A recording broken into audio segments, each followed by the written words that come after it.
Welcome to this IFRS Foundation podcast, which will focus on the February meeting of the International Accounting Standards Board. That meeting took place in London on the 7th and 8th of February 2019. My name is Matt Tilling. I'm a member of the technical staff here at the IASB. Today I am joined by the Vice-Chair of the Board, Sue Lloyd, and Board Member Darrel to talk through the latest meeting and other developments. Sue, there was only a week between the end of the January board meeting and the beginning of the February one, but you managed to squeeze in a Trustees meeting in Kuala Lumpur. Could you start by telling us about that?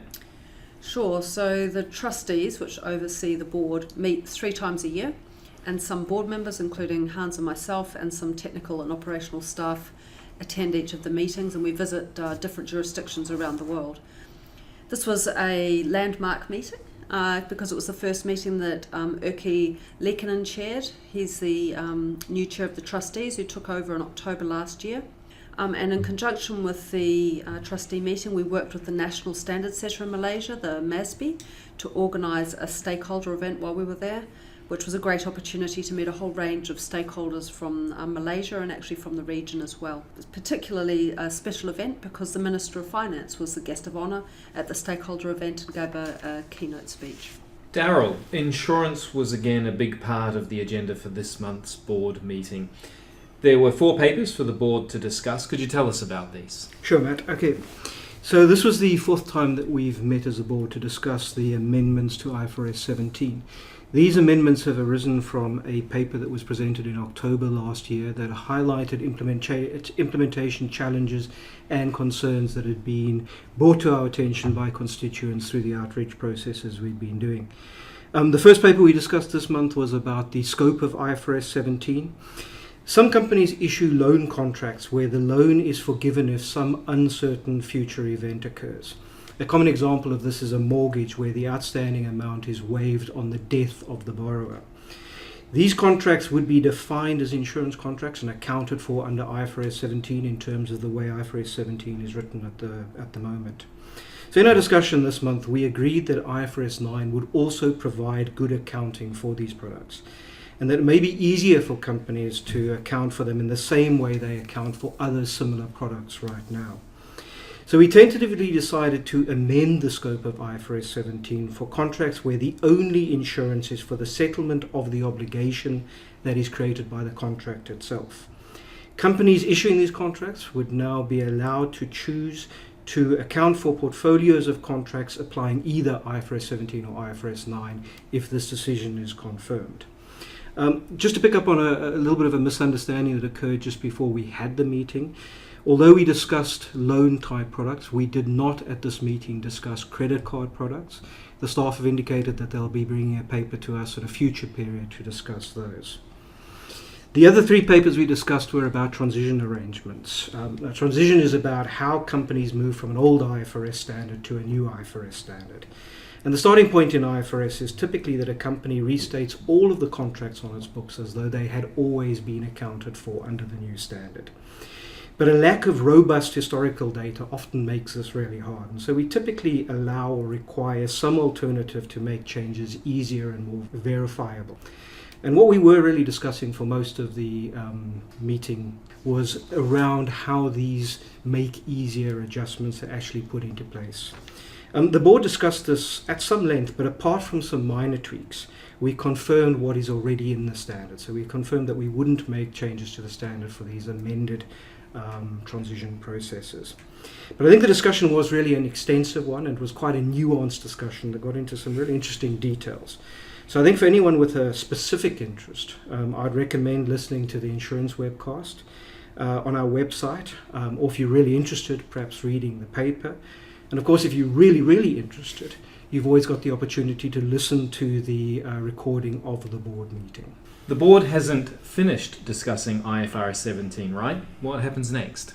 Okay, so that's correct. We haven't worked through, we have already worked through most of the topics we identified in October, but we do have a few to go. So we're likely to be discussing these amendments again at the March meeting, and probably have some sort of sweep paper at the April meeting to pull everything together.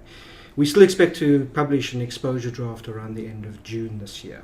Sue, the other big discussion this month was IBOR reform and the effects on financial reporting, which we have touched on in a previous podcast. This month, the board got down into some specifics. That's right, and anybody who's interested in the sort of general background for this project should refer to the discussions that we had at our December board meeting. So at this month's meeting, we went on to discuss some specific proposals, and the board decided to propose making some amendments to the hedge accounting requirements, both in the new standard, IFRS 9, and the old financial instrument standard, IAS 39. And it's probably useful just to set the scene a little bit to talk about what the sort of objective is of these proposals that the board's agreed to expose for comment. And really the board's focus is on trying to help entities in this period of uncertainty where we don't exactly know what types of interest are going to replace IBOR-based amounts and contracts based on IBOR reform. And really overall our objective is to prevent those who had good, effective hedges in place from being forced to discontinue hedge accounting simply as a result of the uncertainty about what those future cash flows might be that will replace IBOR-based cash flows. And that's because I think we're all sort of hoping that ultimately the cash flows will be such that there'll be good hedge accounting relationships again, and we've got this interim period that we need to deal with. So what were we looking at? We haven't changed the fundamentals of hedge accounting and what's proposed. So essentially all hedge accounting relies on a very high level of certainty that on a prospective basis there'll be a strong economic link and an economic offset between the item that's being hedged and the derivatives that's being used to hedge the item. And the board basically agreed that we should propose amendments that would prevent uncertainty about the replacement of IBOR-based amounts in itself causing the hedge accounting requirements to be breached. And the idea is that we'd put in place an amendment that would have a temporary life, if you like, and that it would be a form of relief that would be available until either when the replacement of IBOR means there's clarity on the new hedging relationship, or the hedging instrument or the hedging relationship comes to an end for another reason. The staff have indicated they're going to bring a couple of sweep issues, including on what does it mean when there's enough certainty about what the new hedging relationship looks like. We also are going to propose in the ED that we publish that companies provide specific disclosures about the extent to which they've used this relief that we've been discussing when they apply the proposed amendment. Now this is really phase one of our work on IBOR. We've already said that there will be a second phase of the project where we'll consider whether any other amendments are needed to IFRS 9 in particular, once there's certainty about what the new IBOR-based cash flows look like after the IBOR reform has been put in place. And that will encompass thinking about whether there's any other changes we need to make to hedge accounting, but it's also potentially more comprehensive. So looking, for example, at what the consequences would be for modifications of contractual cash flows, where you change the cash flows on an instrument, whether it needs to be de-recognised or what the accounting for that would be. So lots to look forward to on the IBOR front. Darrel, turning to a topic close to my heart, the board started working on the 2019 comprehensive review of the IFRS for SMEs Standard. Yeah, I'm pretty pleased that we've now launched the 2019 review of the standard. It's been 7 years since the first comprehensive review, which started in 2012, and 2 years since that first comprehensive review became effective. Now, that seems like a long time, but that's supportive of the IASB's view that the IFRS for SMEs needs a stable platform, because these are smaller companies. For those of you not familiar with the IFRS for SMEs standard, it's our set of standard that is aimed at companies that are not publicly accountable. And so it's a standard that can't be used by listed companies and can't be used by banks and other companies that are publicly accountable. But that target group allows us to keep the standard shorter and a lot simpler.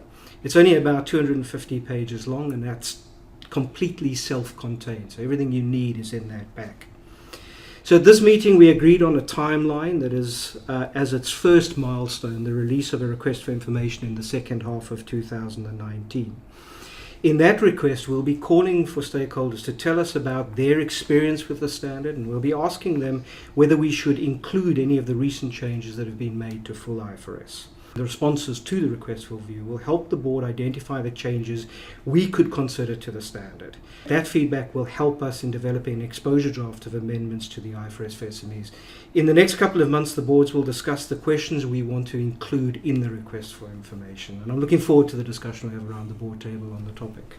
Sue, the board discussed a number of topics related to primary financial statements as well this month. Can you give us a quick overview of this discussion? Yes, it was quite a detailed discussion this month on the topic, and I think we all felt quite positive that we'd move things forward quite a way in the discussion.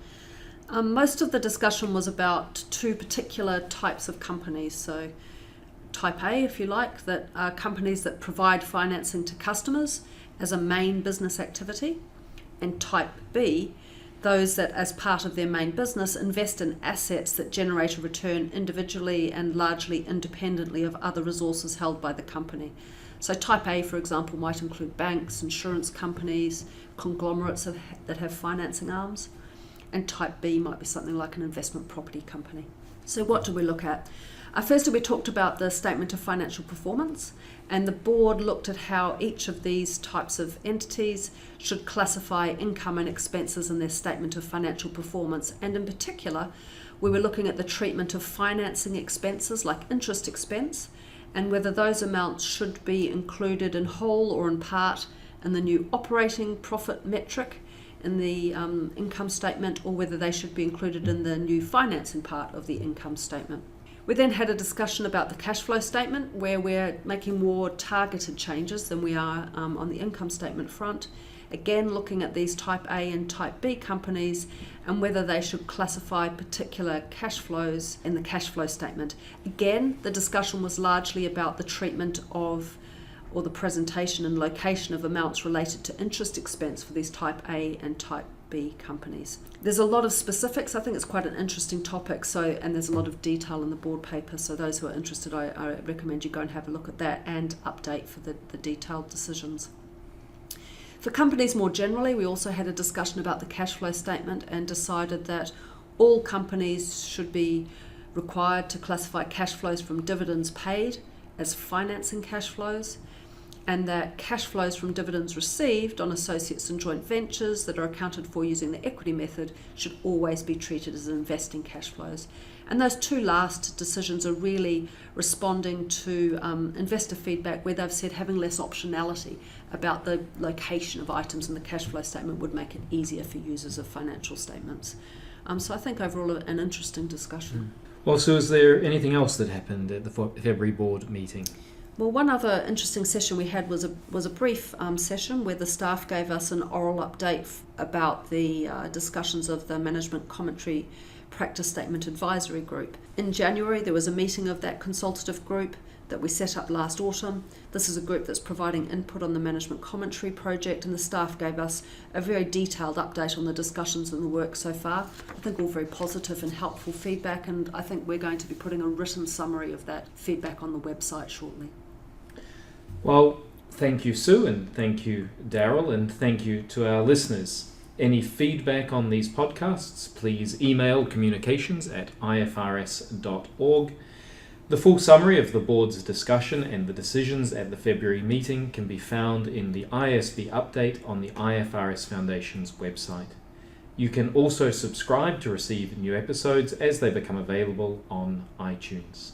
We look forward to talking with you all again very soon.